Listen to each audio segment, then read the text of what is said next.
The traitor has been revealed. Greed has manifested into its most terrifying incarnation since a certain Big Mom. Meanwhile, the largest naval fleet since the Paramount War is approaching Egghead Island, and in addition to that, I think we figured out how to beat the Seraphim. So let's get this out of the way. Who called York? I know some of you definitely did, if only because it was the most unexpected option. In fact, I think I said as much myself. However, what I will say is that York having done this would be the biggest twist possible, although it would require a pretty damn solid explanation from one Ichiro Oda. So good job there, Oda, for going for the biggest twist possible. And I have to say, I loved York's expression when she was towering over Stella in the chapter, because it's intimidating, but it's not like cartoonishly evil as a lot of villains turn out to be. And in fact, I don't think it's evil at all. Weirdly enough, I don't think that York holds any animosity or anger or anything towards her fellow Vegapunks. I think this is just pure greed. York is simply so greedy that she wants to be the only Vegapunk. And why would a greedy person want to share anything, much less share themselves? Which York currently does on a disturbingly intimate level. And I think her ambition to become a world noble makes a painful amount of sense. It's one of those, of course, how did I not think of that sooner kind of ideas? Because the world nobles really are the pinnacle of greed. When you take a human and strip away concepts such as empathy, logic, and everything with the exception of desire, what you end up with is the world nobles. Vegapunk has accidentally created a world noble. Someone so defined by desire that everything else becomes meaningless. Everything up to and very much including the lives of others. Which is why I don't think York takes any real pleasure in what she's doing. A character like Lilith might enjoy doing evil for the sake of evil, but with York, this is just unstoppable consumption. Stella mentions that York, and I assume the other satellites, have been to Marishwal before, and if I had to guess, I would say that this is probably where the obsession started. York saw how the world nobles live and found it very compatible with her greedsome life goals. To be perfectly honest, if York did become an actual world noble, then she has the potential to be the very worst of them. Because on a scientific level, York has been designed to embody greed. And even the existing world nobles do probably still carry some other aspects to their personalities. So York could be capable of some next level cruelty. The gun also makes a lot more thematic sense now. Thinking back on it, most of the impactful gunshots in One Piece have come from world nobles or government officials. Stuff like St. Charles shooting Heart-chan or Doflamingo shooting his father, both done with very basic pistols, and York is following in their footsteps. With that said, I was a bit shocked to see that the gun was scaled to York's size. So it's less of a gun and more of a big F-off cannon. And thinking about it, Shaka's shot to the head should have been much less clean and probably just taken his head right off. That right there is very classic One Piece though. It's always best not to think too hard about scales, because Oda consistently and radically changes the sizes of things for dramatic purposes. And if you think about it too much, then what you end up with is the Zoro-Oden scenario, where you realize that there is absolutely no way that both of these characters could actually wield Enma. It's either going to be way too small for Oden or way too big for Zoro. And I swear, York just gets bigger every chapter. And it really does give me those terrifying Big Mom vibes. Because York could absolutely literally eat you or me or both of us if she wanted to. And why wouldn't she? She is the literal concept of greed plonked on a pair of legs. There's also this funny panel that looks like York is squatting over Shaka's body due to the necessary perspective that's happening. But I think it's quite appropriate, because that's what happens when you get a headshot in some sort of shooty game, right? You make fun of your opponent by teabagging their corpse. I'm very curious to go back on Egghead Island now, because York being the traitor makes a lot of sense in retrospect. For example, when she got petrified by S-Snake, York basically let that happen and then everyone else fell down. So S-Snake could have unpetrified York at that point and York just could have gone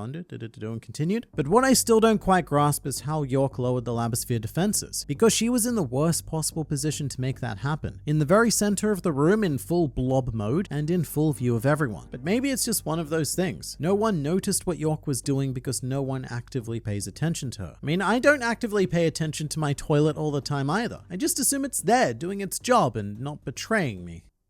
I hope. All I can really say is that Oda positioned York perfectly, giving her a narrative alibi for each suspicious action committed, and I look forward to seeing more of her deadly greed from here on out. We have much bigger picture issues to be dealing with as well though, because this incident seems to escalate by an order of magnitude with each and every chapter, kind of like York's body size really. In a conversation between Sentomaru and Stussy, we discover that Vegapunk has discovered even more about the great mysteries of the world than Ohara did, which makes me think that surely he at least knows the name of the ancient kingdom. kingdom. So even though we've kind of had our Void Century discussion already, I still think there is some big lore to be dumped here. Also, I can't be the only one to have noticed this guy, right? This Egghead Island civilian / robot just looks like Frankie's head grafted onto a smaller body. But speaking of Frankie and heads and not bodies, there was a real tragic moment this chapter. The scene with Pythagoras and S-Snake, it was brutal as hell. Although it was very in keeping with the Boa Hancock character, and it reminded me of the time when she kicked both a puppy and a baby seal that had unfortunately somehow been left in her path. Same sort of thing here. S-Snake crushed the head of an adorable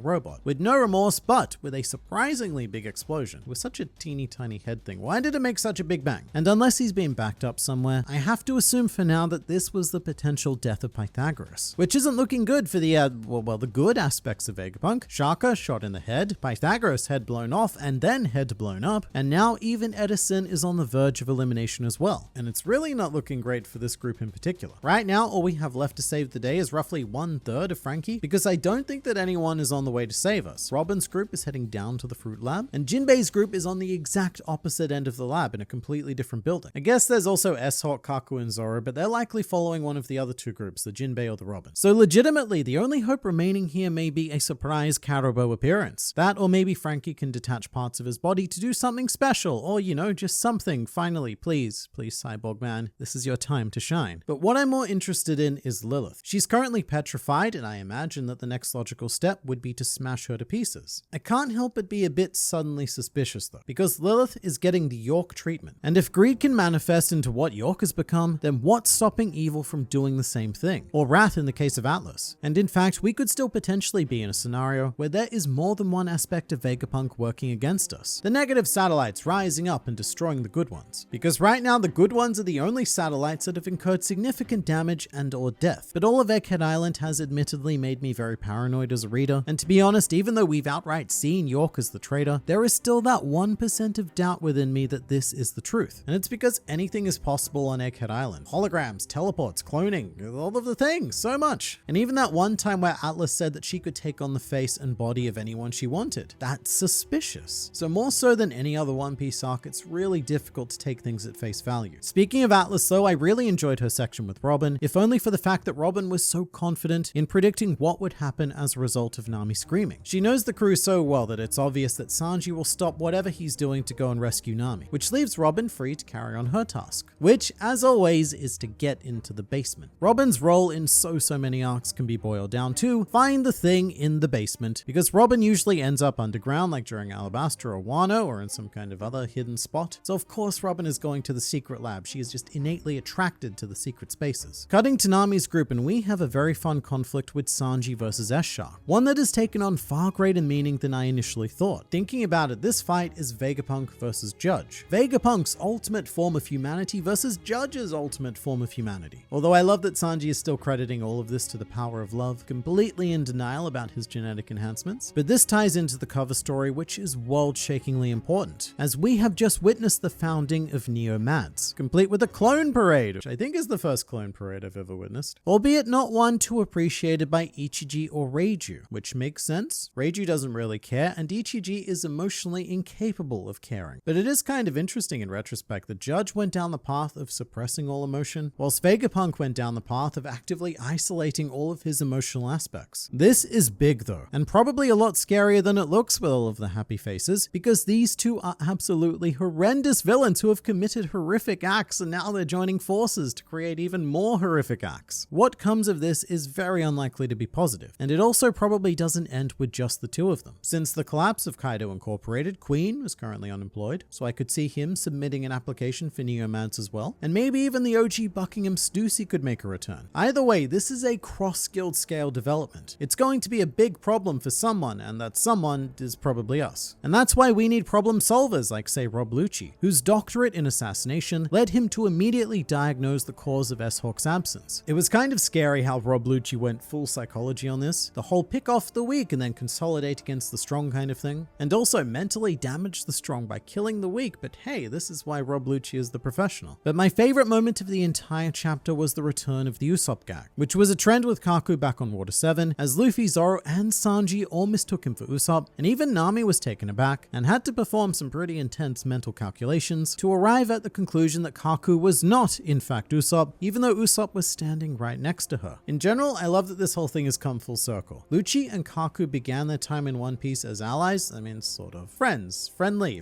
but then they became enemies, very unfriendly, and now they're actual allies and they're being friendly again. I also think we've discovered the secret behind the Seraphim flames. The working theory is that the flames only go out when the Seraphim use their devil fruit abilities, which has been observed in both S-Hawk and S-Snake. So we figured it out, but it's still very problematic. Basically, the Seraphim are most vulnerable when they're at their most powerful. Although I guess it probably makes fighting S-Hawk a bit easier, but for say S-Shark, it would be very hard to strike him whilst the fruit power is active. Something that took me off guard during the chapter was the montage of the last 3 months centering on Egghead Island, but everything makes so much more sense now. Previously, I did criticize the 5 Elder Stars for making this decision because it looks like a very arrogant and not well thought out course of action, but knowing that they knew that Vegapunk was conducting the forbidden naughty research makes this make a lot more sense. So much making. It's not so much that they were arrogant enough to think that they could live without Vegapunk, it's more that they have to live without him because he's doing bad stuff. And there was a really great panel I very nearly missed of CP5 arriving on Egghead Island, and if you look closely in the background, you can see Lilith threatening one of the agents with a weapon, and I love that Stella and Shaka don't seem fussed by this at all because it's just Lilith being Lilith. The crazy thing is that we still have a whole day left on Egghead Island, and so much can happen in a day. All of Dressrosa took place in the span of half a day, and the whole raid on Onigashima took place during one night. Right now, anything could happen, and all we know is that this event is going to shock the world. Something colossal is going to happen on this island, and we're going to be exploring all of the exciting and terrifying possibilities in the next video.